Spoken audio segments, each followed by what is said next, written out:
우리 옆에 분들 교제 나누겠습니다. 또 만났습니다. 또 만나도 행복합니다. 계속 만나도 행복합니다. 아멘. 귀한 말씀 가운데 오늘도 은혜 충만하기를 주의 이름으로 축원합니다.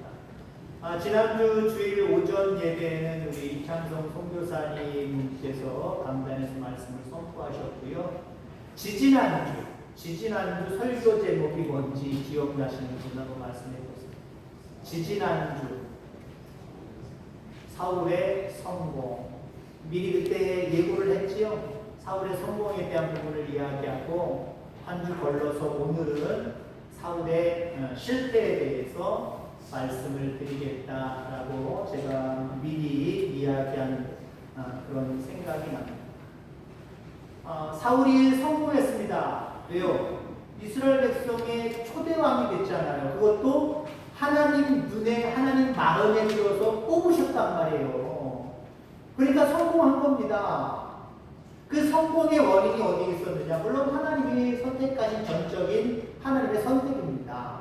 그러나 사울에게 무엇이 있었느냐? 성공할 수 있는 요소가 무엇이었느냐? 라고 생각할 때 심성이 착했다. 뭐 처음부터 착했다 그런 의미 아니에요? 난 처음부터 심성이 더러워서 난 예수 믿으면 안 돼. 그런 경우도 있어요. 처음부터 착할 수는 없어요. 그럼 어찌됐든 간에 아버지를 생각하는 그 선한 착한 마음을 사울이 가지고 있었고요. 그리고 하나님과 선지자를 경외하는 마음을 가지고 있었습니다. 뿐만 아니라 겸손했지요. 그래서 하나님 마음에 들어서 이스라엘 백성의 초대 왕으로 하나님이 들어 사용하시는 모습을 바라보게 됩니다. 자, 그랬던 사울이 왕이 된 다음에 2년이 지나서부터 완전히 변화되기 시작을 합니다.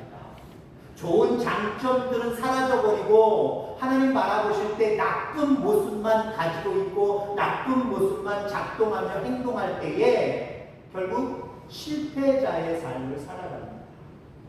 사울왕이 몇 살까지 살았는지 정확하게 성경에 나와 있지 않습니다. 왜냐하면 사울왕이 몇 세 왕이 되고 몇 년을 통치했더라라고 하는 그런 내용은 있는데 그 숫자가요. 그러니까 가지고 있었던 처음에 원본인 그 성경이 지워졌어요. 여러분 성경 오래 사용하다 보면 어때요? 글씨 지워진 거 있잖아요. 침을 자꾸 맞추다 보면 어때요? 그 부분이 이상하게 달아서 글씨가 잘 안 보이는 게 있어요. 사울왕이 그런 경우에 몇 살에 왕이 됐는지 몇 년 동안 통치하고 몇 살에 죽었는지 정확하게 몰라요. 그럼에도 불구하고 참 하나님이 인간을 지혜롭고 똑똑하게 만드셨어요. 여러 가지 역사적인 자료들을 통해서 사울왕이 나름대로 요때 왕이 됐고 요때 그만큼 통치하다가 죽었을 것이다. 정확한 건 아니지만 약 30세의 왕이 되었고요. 약 40년 조금 넘게 통치하다가 죽었답니다. 그러면 약 75세, 70에서 75세 내지는 80세까지 바라보는 그런 학자들도 있어요. 30세의 왕이 되어서 2년 동안은 정말 하나님 보시기에 성공할 만한 그런 마음을 가지고 살다가 약 32살 때부터 변화됐다는 거예요. 좋은 그런 어떤 하나님 칭찬하실 만한 모습들이 잘못된 모습으로 변질됐다는 겁니다. 자, 인간은 성공과 실패를 두고 세 가지 유형이 있을 겁니다. 처음에 실패했지만 나중에 성공하는 사람, 물론 처음에도 실패하고 마지막에도 실패하는 사람은 물론 있겠죠. 어찌됐든 간에 처음에 성공했지만 나중에 실패하는 사람. 처음에는 성공했는데 끝까지 성공하는 사람. 처음에는 성공했는데 마지막에 실패하는 사람 있을 수 있습니다. 처음에는 실패했는데 마지막에는 또 성공하는 사람들도 있을 거예요. 제가 초등학교 5학년 때 서울로 이사를 해서요. 고등학교를 한일고등학교를 가졌습니다. 마포 쪽 공덕동 노타리에서 저쪽 서울역이 안 보입니다만 그쪽을 쳐다보면 큰 고객마루가 있어요. 그게 만리동 쪽이거든요. 서울역에서 숙명여대 쪽에서 숙명여대 쪽 말고 약간 우측으로 우측으로 한 15도 정도 돌려서 바라보는 높은 고갯마루가 있어요. 그 말리동 고개. 말리동 고개에 있는 한일고등학교를 다녔는데 말리동 고개입니다. 고개가 산입니다. 산까지 제가 집에서부터 제가 이대입구 쪽에 살았거든요. 한 3, 40분을 걸어서 학교를 다니거나 아니면 돌아가지만 34번, 34-1번 버스를 타고 쭉 말리동 고개로 내리는 경우도 있어요. 말리동 고개로 내려도요. 버스 종점에서 한 300~400m를 걸어가야 됩니다. 약간 오르막이에요. 거기다가 교문을 들어서면요. 그 정도는 아니지만 어찌됐든 각도가 높아요. 한 100m를 걸어 올라가서 다시 한 160도 정도를 꺾어서 약간 언덕을 올라가요. 학교 건물이 나오기 시작합니다. 정말 힘들어요. 더군다나 이런 날씨 속에서는요. 추운 날씨 속에서는요. 정말 올라다니기 힘들어요.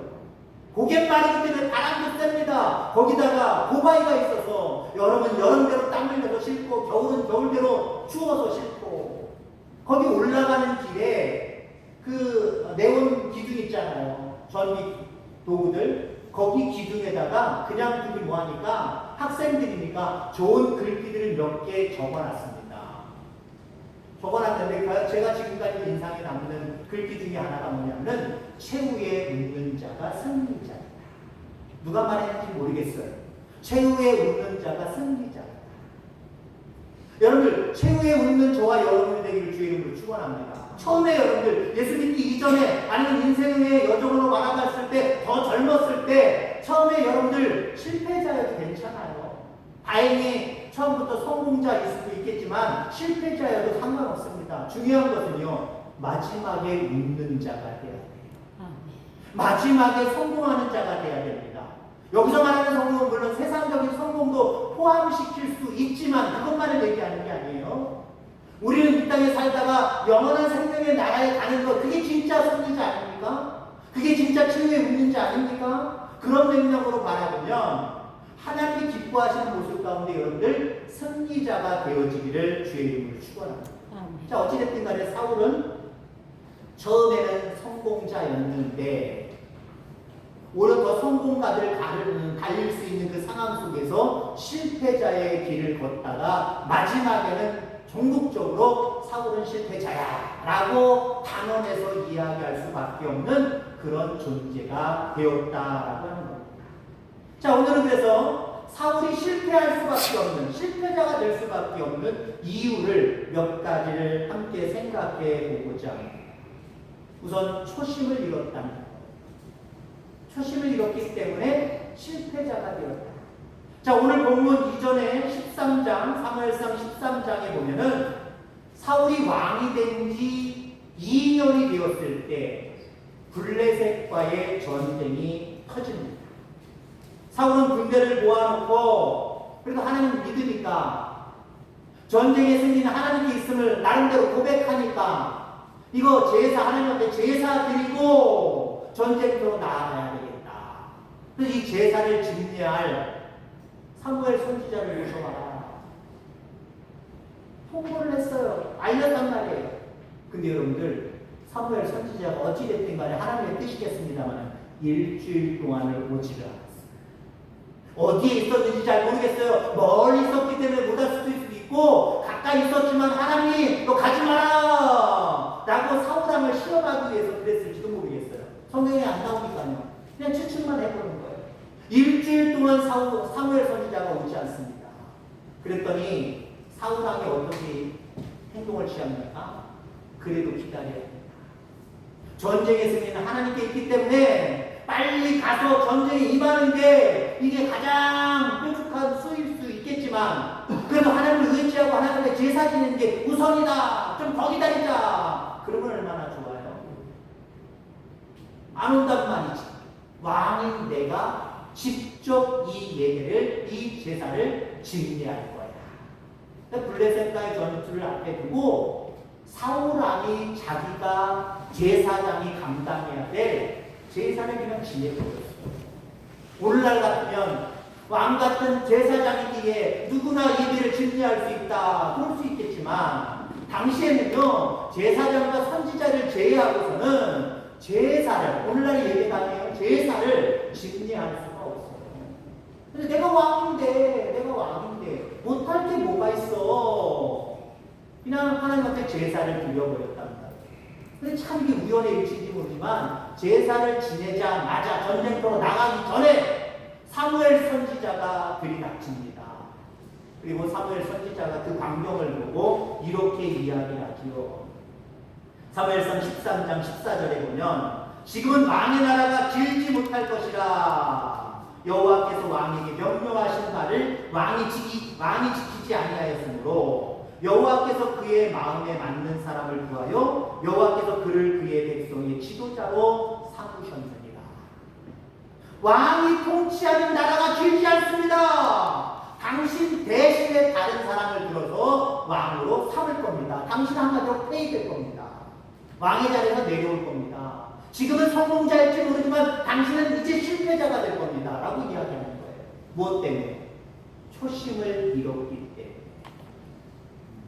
아마 일주일 동안 선지자가 오지 않았던 이유도 있었겠지요. 우리는 생각할 때, 이건 정상을 참작해줘야 돼. 선지자가 빨리 와야 돼. 전쟁 중인데. 당장 나가서 국경을 수비하고, 대치하고 싸워야 되는데, 일주일은 상당히 긴 시간이거든요. 그들이 막 무방비 상태로 밀고 들으면 수도까지 아니면 나라 전체까지 좌지우지할 수 있는 상황이거든요. 그러니까 우리 생각할 때 사울 왕을 이해해줘야 된다.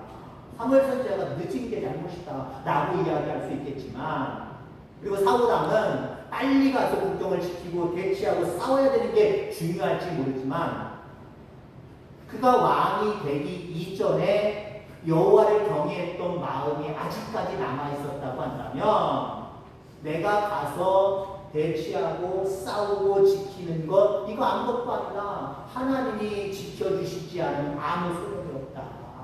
하나님이 지켜주셔야 된다. 그래서 제사 드리는 게 이게 중요하다. 제사장이 늦게 왔을지라도 자꾸 보내면 되잖아요. 빨리 오세요. 빨리 오세요. 보내면 되잖아요. 기다려야 되는 거예요. 아마 초심을 잃지 않은 사울왕이었다고 한다면 끝까지 기다렸을 거예요. 일주일이 아니라 2주일, 3주일까지도 기다렸을 거예요. 근데 이미 하나님에 대한 경외의 마음, 초심을 잃어버렸어요. 잃어버리니까 내가 이러는데 뭐 이게 특별하게 나도 다 왔어. 여러 번 봐왔기 때문에 나도 할 줄 알아. 내가 진리할 거야. 라고 하는 모습으로 교만했기 때문에 결국 이렇게 실패자의 삶을 살아갈 수밖에 없었다라고 하는 겁니다. 자, 어떤 심리학자가 이야기한 건데, 여러분들 제가 질문을 해볼게요. 그 심리학자는 그냥 자기가 그냥 얘기하고 싶어서 얘기할 게 아닐 거예요. 나름대로 여러 가지 자료들을 다 가져다가 연구하고, 나름대로 뭘 데이터를 가져다가 고찰한 다음에 이야기했을 겁니다. 사람의 마음이 어떤 생각이 있을 거 아니에요? 그 마음, 그 생각이 하루에 몇 번 바뀔까요? 제 얘기가 아닙니다. 심리학자의 얘기예요. 내가 오늘 짜장면 먹을까, 짬뽕 먹을까, 이 마음이 하루에 몇 번 변할까요? 물론 먹는 시간까지만 변하고 왔다 갔다 하겠죠. 그러나 어떤 생각이 하루 종일 가지고 이렇게 할까 저렇게 할까 고민할 때 사람의 생각이 몇 번 바뀔까요? 이 질문에 몇 번 바뀔까요? 한번 찍어보세요. 그리고 여러분 혹시 맞히면은 오늘 점심에 아이스크림 있거든요. 하나 제 특권으로 하나 더 드릴게요. 몇 번 바뀔까요, 일단이? 얘기를 과감하게. 5만이요? 어휴, 믿으기가. 예? 너무 커요. 두 자리입니다. 12번. 또 얘기해보세요. 아이스크림 먹기 싫다면 하나만 먹어도 그것만 감사합니다. 그거라도 감사합니다. 16번이면 이건 제 얘기가 아니에요. 심리학자의 이야기. 하루에 사람의 마음이 이랬다가 저랬다가 16번이나 바뀐다고 하는 거예요. 어떤 목사님이 이런 얘기를 했습니다. 기도하다가 하나님이 처음에 마음에 작정하게 한 것이 하나님의 생각이고, 그러나 그 생각을 가지고 조금 더 기도하고 이건 아닐 것 같기도 한데 하다가 생각이 나는 또 아이디어가 있을 거 아니에요. 그건 자기 생각이고, 그러나 그러다가 이것도 아닌 것 같은데 하나님 확실하게 알려주세요. 기도에서 세 번째 나온 생각은 사탄의 생각이다. 어느 목사님의 얘기입니다. 이거 신학적인 것도 아니고 정확히 맞는 이야기도 아니에요. 아, 그럴 법하다 라고 그냥 받아들이시길 바랍니다. 처음에 기도하다가 하나님 도와주세요 하고 맡겨서 처음에 생각난 아이디어가 하나님 생각이고, 의심쩍고 그래서 더 기도해보고 이렇게 저렇게 생각해보다가 두 번째 생각난 게 자기 생각이고, 그것도 미심쩍어서 이렇게 저렇게 또 생각해보다가 또 생각한 생각이 마귀의 생각이래요. 그럼 어떤 생각을 가지고 살아가야 될까요? 첫 번째 생각. 그 말을 오늘 초심에 대한 이야기로 가지고 오면요, 우리 초심 가지고 살아요. 신앙생활 초심 가지고 신앙생활 잘 하다가 신앙생활 하다 보면요 요령이 생기잖아요. 아, 요렇게 하면 손해보는 것 같고, 저렇게 하면 뭔가 억울한 것 같고, 요렇게 하면 뭔가 안 맞는 것 같고, 요렇게 하자 저렇게 하자 하는 두 번째 생각, 세 번째 생각이 있을 수 있잖아요. 그래서 신앙생활은요 두 번째 생각, 세 번째 생각 가지고 하는 게 아니라 하나님이 내게 주신 순종의 마음을 가지고 하나님이 허락하신 첫 번째 생각을 가지고 순종하며 살아가는 거예요. 내가 하나님을 정말 뜨겁게 사랑했을 때 그 첫 번째 그 순간을 가지고 여러분들 첫사랑을 회복하며 살아가는 저와 여러분들 다 되어지기를 주의 이름으로 축원합니다. 아멘. 자, 그 다음에 사울왕이 실패자가 될 수밖에 없었던 이유가 두 번째는 교만 때문이다라고 하는 거예요. 오늘 17절을 읽으면서 이렇게 얘기를 하고 있습니다. 사무엘이 이르되 왕이 스스로 작게 여길 때에, 사울왕이 성공할 때는요 자기를 작게 여겼어요. 그래서 여러분들 제비 뽑아서 사울왕이 선출되었고 사울왕을 기름 부으려고 할 때 사울왕이 어디 있었다 그랬어요? 나 이런 사람이야. 내가 많은 사람 중에 뽑힌 사람이야. 나 대단한 사람이야. 왕이 될 자격이 충분히 있어. 자기 외형적인 모습이나 여러 가지 상황을 놓고 교만할 수 있었던 사람입니다. 근데 나 같은 게 무슨 왕이 된다고 아무리 뽑혔지만 나는 아니야 라고 하면서 숨어 있었다라는 얘기예요. 비굴한 모습일 수도 있지만 그만큼 사울왕이 처음에는 겸손했다는 거예요. 근데 여러분 어떡합니까? 앞서서 이야기한 것처럼 제사 안 가지면 되지. 내가 왕인데, 내가 이 나라에서 제일 높은데 내 마음대로 내가 제사 지내겠다는데 뭔 상관이야? 여기서부터 일단 교만한 모습이 보여지지요. 그리고 오늘 본문의 말씀, 사무엘상 15장의 말씀을 통해서도 얼마나 사울왕이 교만했는지를 볼 수 있습니다. 자, 하나님은 이렇게 초심을 잃어버린 사울왕에게 너 초심 잃어버렸어? 당장 끝! 종결내지 않으셨어요. 우리 하나님은요 오래 참고 또 기회를 주시는 하나님입니다. 초심을 잃었지만 다시 회복하기를 원하는 모습으로 하나님께서 기회를 주셨습니다. 아말렉을 진멸해라. 아말렉과의 전투를 통해서 아말렉을 진멸하라고 이렇게 15장에 말씀하고 있는 모습을 보게 됩니다. 여러분, 아말렉과 갑자기 왜 전쟁을 치르라고 하셨을까요? 왜 그들과 진멸하라고 했을까요? 아말렉은요 출애굽한 이스라엘 백성을 가장 처음 가로막았던 존재, 하나님의 일에 앞에서 가로막았던 존재들이 아말렉입니다. 그로부터 지금 사울왕 때 400년이 지난 거예요. 400년이 지났음에도 불구하고 하나님은 이스라엘 민족을 출애굽했을 때 그 출애굽한 이스라엘 민족을 가로막았던 아말렉의 죄를 잊지 않고 기억하셨던 거예요. 사울왕은 사실 관계없는 자잖아요. 그의 조상들이나 관계 있었죠. 그 아말렉과의 전투가 그 유명한 전투입니다. 어떤 전투요? 모세는 앞에 나가서, 지도자는 앞에 나가서 싸웠고, 모세는 기도했고, 여호수아는 가서 싸웠고, 그리고 기도했던 모세를 도와서 아론과 홀이 옆에서 돌 위에 올라서 두 손을 받쳐주었던. 그래서 모세가 손을 들어서 기도하면 승리하고, 손이 무거워서 자꾸 내려오면 실패하는 그런 모습을 우리는 잘 알고 있습니다. 그게 바로 아말렉과의 전투지요. 이 전투를 통해서 아말렉 사람들을 진멸해라, 하나도 남기지 말아라, 이렇게 명령하는 그런 모습들을 보게 됩니다. 자, 그런데 사울왕이 이 말씀에 순종하지 않았어요.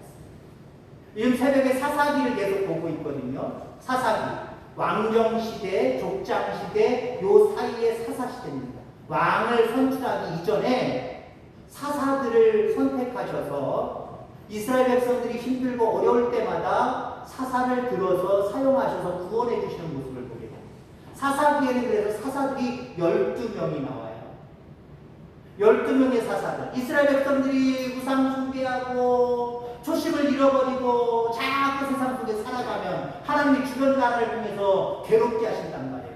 그럼 이스라엘 백성들 그때서 정신 차려서 하나님 잘못했어요. 구원해 주세요. 그러면 하나님이 사사를 보내주셔서 그 민족들과 싸워서 승리하게 하셔서 구원해 주시고, 그럼 또 어떻게 해요? 이스라엘 백성들이 그 구원의 은혜를 가지고 끝까지 살아야 되는데 또 우상 숭배하고 또 자신의 마음대로 살아. 이게 계속해서 반복되는 성경이 사사기입니다. 오늘 사울도 마찬가지. 아말렉을 진멸해라 그랬더니 사사기 시대의 이스라엘 백성들이 하나님의 말씀을 순종하지 않았던 것처럼 진멸하지 않았어요. 진멸하라는 건 뭐냐면요, 짐승은 다 죽여야 되는 거고요, 불에 타는 건 다 태워버려야 되는 거고요, 무너뜨려야 되는 거고요, 사람은 죽여야 되는 겁니다. 왜 그랬을까요? 하나님 우상 숭배를 싫어하십니다. 그들이 가지고 있던 우상이 나중에 이스라엘 백성들에게 답습되어질 수 있기 때문에 사전에 완전히 통치하려고 진멸하라라고 말씀합니다. 근데 사울왕은요, 진멸하지 않았어요. 물건도 가축도 사람도 물론 진멸한 부분들도 있긴 있지만 전쟁 속이니까요, 죽는 사람이 있을 뿐 아니에요. 근데 포로로 잡혔을 때 자기들 것이 되어서 완전히 취했을 때 이걸 진멸하지 않았습니다. 이유는 간단합니다. 당시의 군사들은요, 넉넉한 월급이 없었어요. 최소한의 먹고 사는 그런 문제가 해결됐습니다. 근데 전쟁 한번 벌어져서 이기면 어떤 놀라운 일들이 벌어질까요? 전쟁을 통해서 얻은 물건들이 있잖아요. 이거 나누어주는 거예요. 예를 들어 장군들한테는 많은 돈을 줄 수도 있겠죠. 금은보화를 줄 수도 있겠지요. 포로로 잡은 사람을 너 종으로 부려먹어, 네가 유용하게 사용해 라고 줄 수도 있는 거고요. 최소한 밑에 있는 군대 군사일지라도 그들에게 주어진 전리품이 조금이라도 있는 거예요. 곡식이라도 있는 거고요, 어떤 물건이라도 있는 거예요. 자, 그걸 나눠줍니다. 진멸하지 아니하고 그걸 자기 군사들한테 싹 나눠줍니다. 그러면 그 전리품을 받은 사람들은 누구에게 고마워하고 감사할까요? 하나님? 사울. 오죽하면은요, 사울왕은 전쟁에 승리하고 전리품을 취할 뿐만 아니라 이렇게 승리한 사람이 나다 라고 하는 모습으로 교만해서 기념비까지 세운 사람이에요. 나를 기념해라, 내가 이 전쟁에서 승리했다, 이렇게 승리했다, 기념비를 세운 사람이 여러분 사울입니다. 얼마나 교만해요. 여러분, 교만한 사람이 받을 은혜는 없습니다. 왜냐하면 하나님 교만을 싫어하시기 때문에, 교만을 악으로 보시기 때문에 그렇습니다. 그렇습니다. 우리가 끝까지 승리자로 남기 위해서는요, 처음에 나를 작은 자로 여겼던 그 겸손한 마음을 끝까지 유지하는 저와 여러분들 다 되어지기를 주의 이름으로 축원합니다. 자, 마지막으로 사울왕이 왜 마지막에 실패자가 되었느냐? 시기하고 미워하는 마음을 가졌기 때문에 그렇습니다. 자, 블레셋과의 전쟁을 보세요. 사무엘상 17장의 이야기입니다. 여기 유명한 이야기가 나오지요. 골리앗이 나옵니다. 블레셋의 장수 골리앗. 그가 앞에 나와서 하나님과 하나님의 백성들을 얼마나 모욕합니까? 그럼에도 불구하고 가장 이스라엘 백성의 수장이었던 사울왕은 꿈쩍도 하지 못하고 겁만 먹고 있어요. 장군들도 마찬가지고 모든 군사들도 마찬가지입니다. 누구 하나 나서지 않고 있습니다. 그때 아버지의 신궁으로 전장터까지 왔던 다윗이 내가 싸우겠습니다. 그때 사울왕은요 나름대로 힘썼어요. 야, 내 갑옷 입어봐. 내 거 다 써보고 해봐. 물론 결국은 다윗은 아무것도 사울왕의 것들을 걸치지 아니하고 늘 입었던 그 옷을 가지고 돌팔매질을 하면서 앞으로 나아가서 전쟁에 임했습니다. 어찌됐든 간에 어떻게 됐어요? 승리했잖아요.